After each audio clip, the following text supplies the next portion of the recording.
Bismillahirrahmanirrahim. Assalamualaikum warahmatullahi wabarakatuh. Alhamdulillahi rabbil alamin. Wa afdalus salati wa atammat taslim ala sayyidina Muhammadin wa ala alihi wa ashabihi ajma'in. Ashhadu an la ilaha illallah wahdahu la syarika lah, laisa ma'ahu ilahun ghairuh, wa ashhadu anna Muhammadan 'abduhu wa rasuluhu la nabiyya ba'dah. Qala Allah ta'ala fi kitabihil karim wa huwa asdaqul qailin.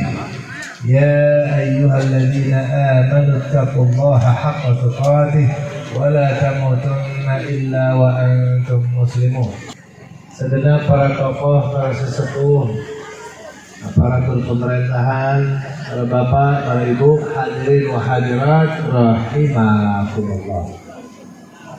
Pada kesempatan yang baik ini, mari sama-sama kita panjatkan puja-puji syukur kita kehadirat Allah Ta'ala. Salawat dan salam tidak lupa kita limpahkan kepada suri tauladan kita, Nabi besar Muhammad Sallallahu Alaihi Wasallam. Begitu pula kepada keluarganya, ahlu baitnya, sahabat-sahabatnya, serta kekasih-kekasihnya yang meneruskan perjuangannya hingga hari kiamat nanti. Amin ya rabbal alamin. Ahibbail kiram, hari ini luar biasa kita menyambut dan memperingati hari lahirnya Nabi Muhammad SAW ke muka bumi.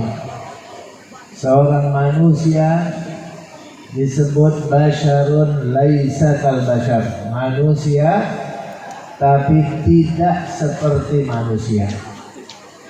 Manusia fisiknya, tapi dia tidak seperti manusia. Maksudnya bagaimana? Fisiknya iya manusia, makan juga, minum juga, tidur juga, kemudian kawin juga seperti manusia yang lain, tapi luar biasa. Fisik Nabi itu adalah sesuai yang Allah kehendaki, tidak ada keburukan sama sekali. Seperti manusia yang lain ada keburukan, untuk Nabi tidak ada.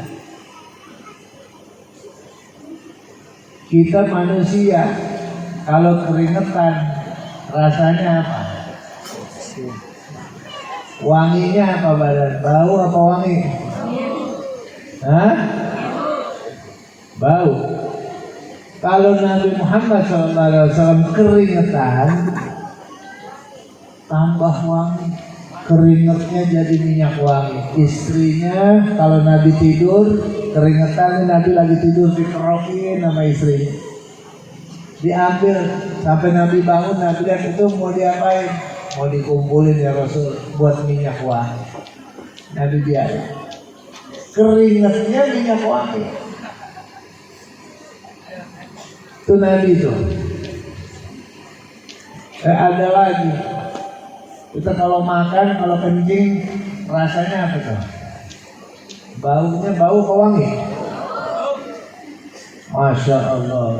Nabi Muhammad suatu malam pernah dia nggak keluar, dia kencing di pakai satu bejana, ditaruh di pojokan kamarnya. Maksudnya nanti pagi tinggal dibuang. Pagi hari selesai dari masjid, Nabi kembali ke rumah. Mana itu? Namanya bejananya mana? Yang di pojokan kamar. Ditanya ke istrinya. Dia bilang, oh mungkin sudah dirapihin sama Barakah. Barakah ini pembantunya. Dipanggil pembantunya, mana yang air di sini? Oh iya, udah saya minum ya Rasul. Diminum, iya diminum. Oh, apa kata Nabi? Nabi katakan kepada Barakah, tidak akan masuk tidak akan masuk neraka yang mana dia sudah memasukkan mani'ah di dalam dirinya. Mani'ah ini penolak api neraka. Air kencingnya Nabi itu penolak api neraka. Seger lagi rasanya. Bagus lah. Kalau orang Cilangkap kira-kira kencingnya seger apa enggak?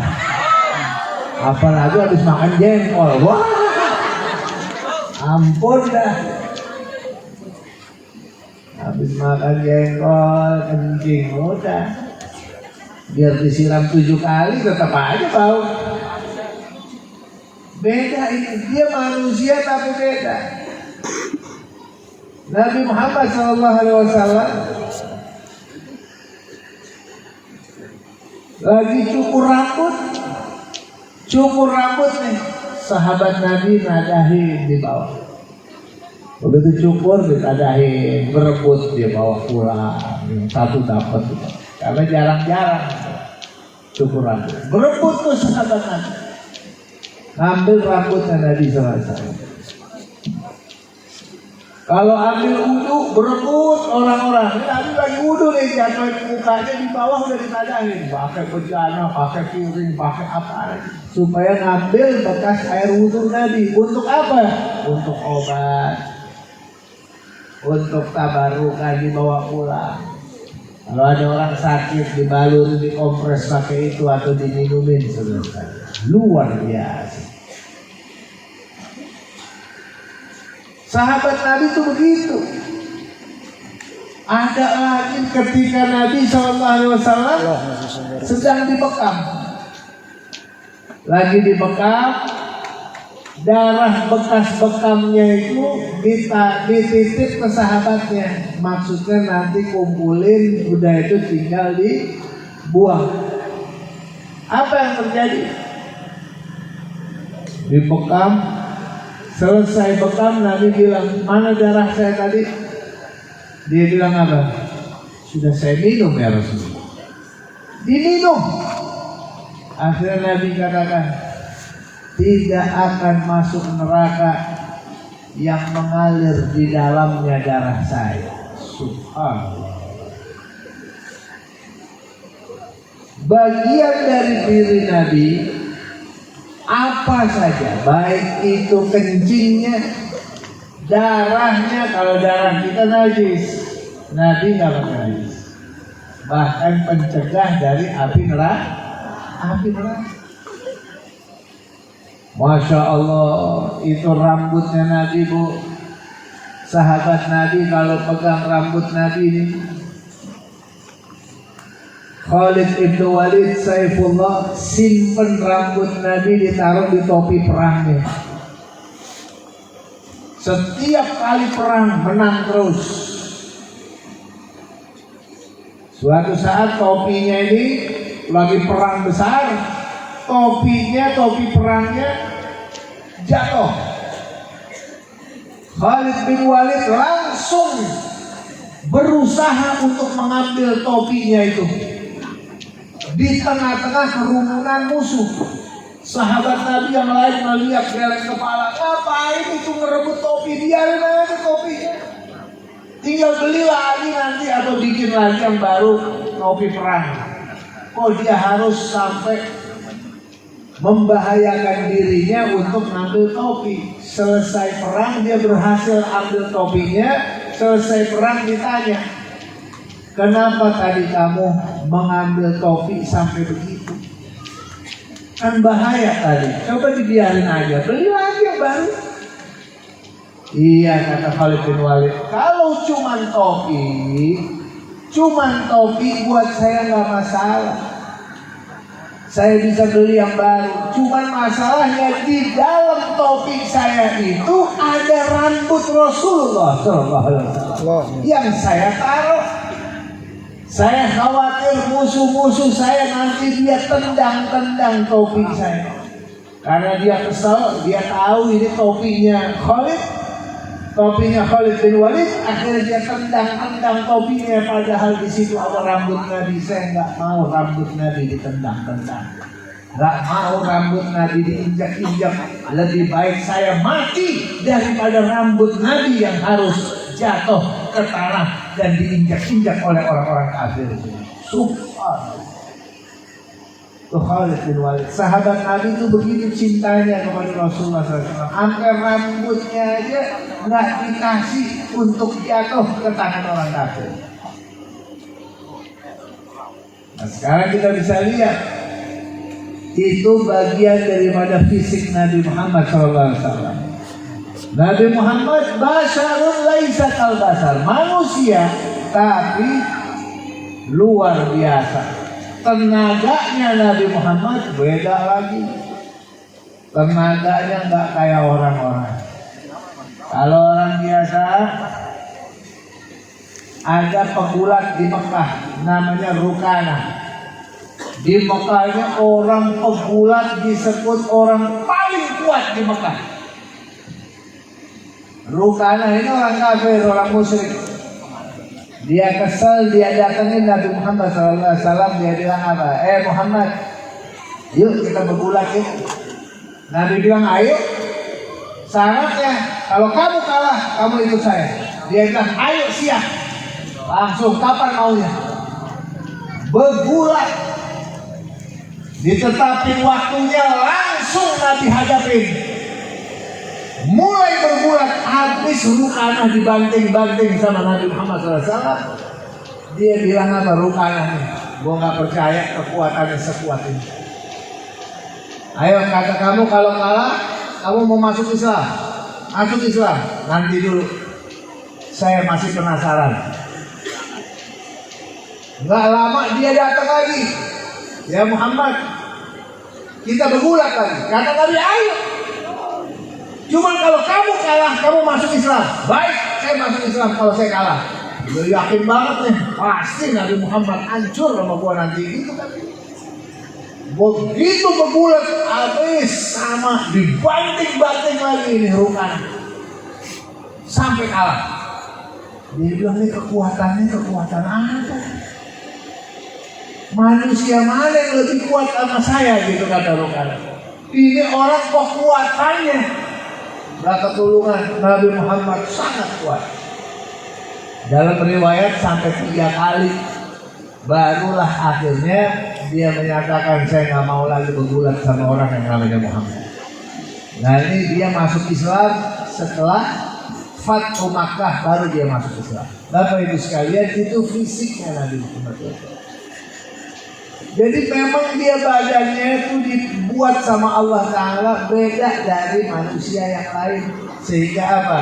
Keberkahannya, kekuatannya semua Allah berikan untuk seorang manusia yang sempurna, yang hebat dan luar biasa.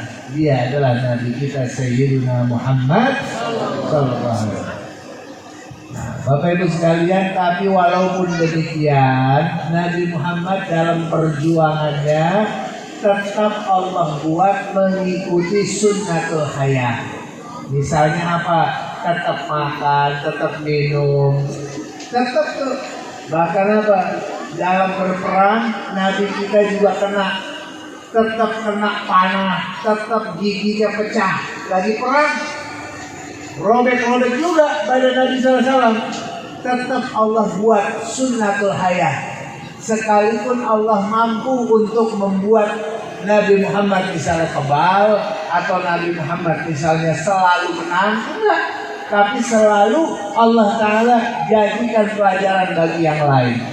Nabi kita lagi berdakwah di mana? Lagi berdakwah di Taif. Taif itu kurang lebih Bapak Ibu sekalian 70 kilo dari kota Mekah. Berdakwah di Taif, begitu dakwah di Taif ditolak. Di Taif itu udah keburuan dapat fitnah untuk Muhammad. Oh ini dia nih Muhammad yang pendusta nih, tukang tipu, dia tukang sihir. Akhirnya ditolak, nggak boleh datang ke Taif, nggak boleh tinggal di Taif, disambitin batu.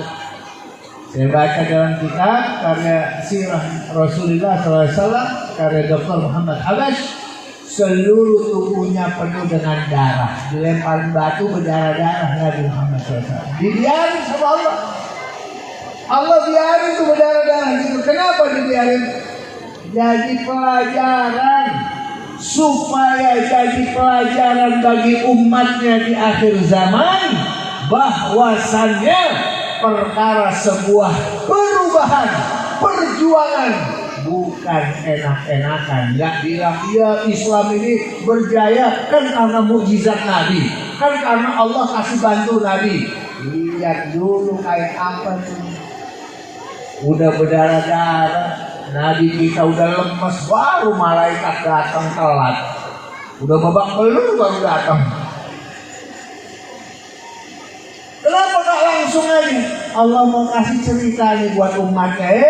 Umat Nabi, jangan kau bilang perjuangan Nabi itu karena mukjizatnya, mau enak-enakan berperang, Allah bantuin terus. Allah mau kasih tahu perjuangannya. Umat Islam, lihat nih Nabi Muhammad berdarah-darah. Jadi kalau ada sekarang model penerus perjuangan Nabi, maunya enak-enakan doang, maaf, dia belum mencontoh perjuangan Nabi SAW. Nabi kita kalau berperang 28 kali perang, dalam peperangan kena panah, kena juga pedang, kena sabetan. Ada pelajaran bagi umatnya. Kalau emang kalian harus bela, harus berperang, ikutin Nabi kamu. Nggak duduk tenang-tenang, diam-diam aja, gerak. Masya Allah, Bapak Ibu yang Allah Subhanahu Wa Taala, itulah gambarannya bagaimana Nabi kita Shallallahu Alaihi Wasallam selalu dan selalu dalam kemenangan dan pertolongan Allah Subhanahu Wa Taala. Syaratnya tetap berjuang.